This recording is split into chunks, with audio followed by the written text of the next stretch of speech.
question asks us to rank the constitutional isomers in terms of their relative heat of combustion.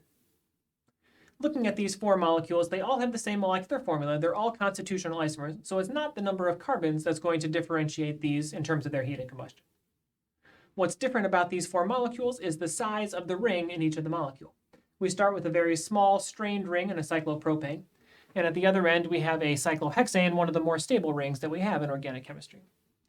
A small strained ring is very high in energy, which means the delta H of combustion, since it's starting at a higher place, is going to be a larger delta H of combustion.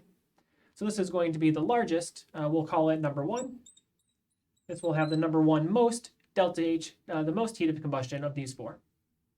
Cyclohexane, as the most stable ring, will have the smallest delta H heat of combustion, so we'll call this one number 4. The number 4 lowest delta H heat of combustion. In between, as we walk up the ring size, we're going to walk up the delta H continuum as well. So cyclobutane will be the number 2. We'll have the number 2 most largest delta H heat of combustion.